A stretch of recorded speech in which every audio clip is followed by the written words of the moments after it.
Hello family, and welcome to another episode of The Invisible Body.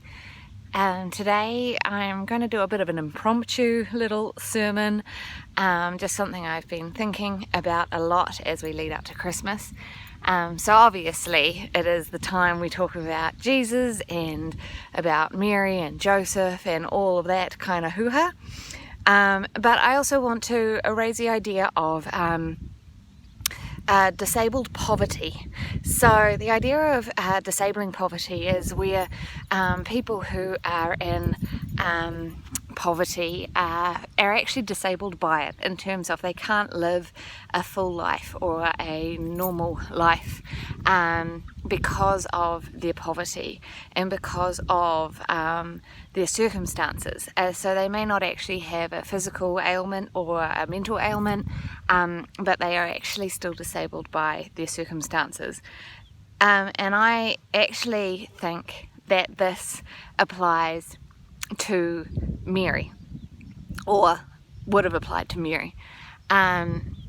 So what I mean by that is when the angel came to Mary and said to her, hey, you're going to get pregnant and that child is going to be the Son of God, what she was agreeing to was not only ridicule and outcast by her community, and not only the possibility that Joseph wouldn't marry her, but for a woman in that time, it would mean that no one was ever willing to marry her because she was a solo mother and the father was unknown.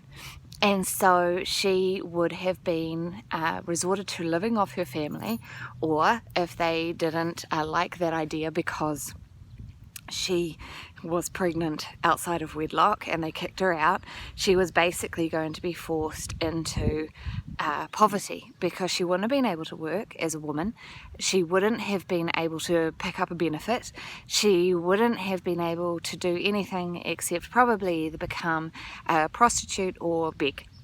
And so when she said yes to the angel, she was saying, I am agreeing to the idea that I could be disabled by this for life, that my circumstances could be of such a nature that I will never again live a comfortable, happy, normal life.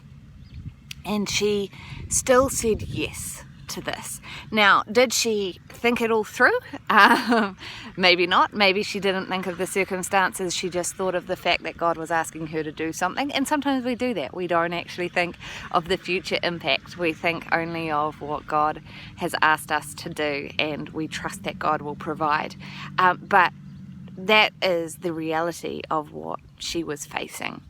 And so to say that Mary was agreeing to a disability by taking on the Son of God, or the potential of a disability, is not too far-fetched in my book. And then the fact that Jesus was born in a stable. He was born in a place where the animals, where the poo, where all that kind of stuff went down. If it was winter, then all the animals would probably have been stabled inside permanently, as they are in northern hemispheres. I mean, for us around Christmas down here, it is always summertime and it's not really Christmas till you're sitting in the sun singing songs about snow and Santa Claus. But for them it was potentially a very cold time, and though the stable would have been warm, it would not have been hygienic. And for a woman who was giving birth in those times under normal circumstances with a midwife, it would have been very dangerous, and there would have been a high mortality rate of child and mother. And in this situation, Mary is again disabled by her circumstances. She has no midwife. She has a husband who no doubt is completely unfamiliar with the whole aspect of childbirth. She is facing the death of herself and of her child, and is relying fully on God to provide for them no matter what happens. So in this season, I would like us to really reflect on the fact that Jesus was born into circumstances that were disabling because of him, and also the circumstances he was born into were disabling for him. The poverty, the idea that his mother or him could die in that stable, and both his mother and him had to rely fully on the grace of God, as did Joseph, fully on the grace of God, that he would provide in some way. We are not alone in our disabilities and our illnesses. We are not by ourselves. We are not forsaken. And though it can seem that our circumstances are just totally beyond anything we can do, that's not beyond what God can do, and we can rely fully on Him.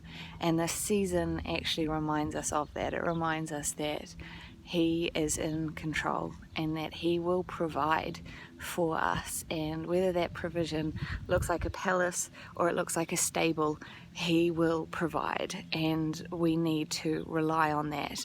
It may not be in the provision that we expect. Maybe the provision is the fact that He has defeated death, and we will be welcomed into paradise one day, and we will be free of illnesses in His presence.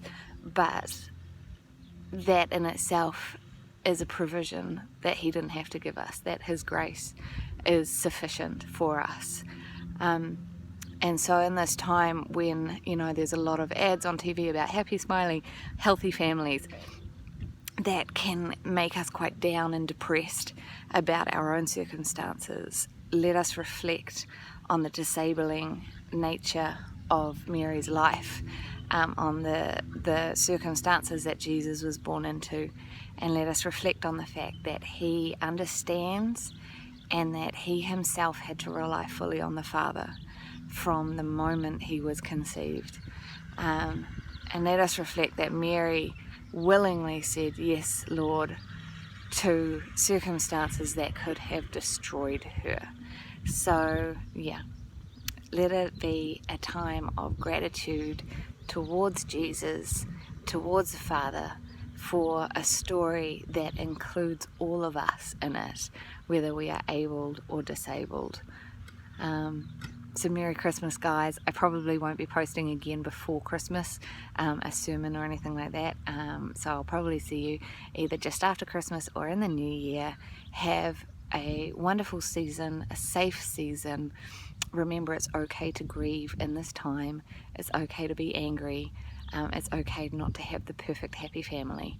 And if you ever need anything, if you ever need to chat, message me. Time zones may be different, but I will message back when I can.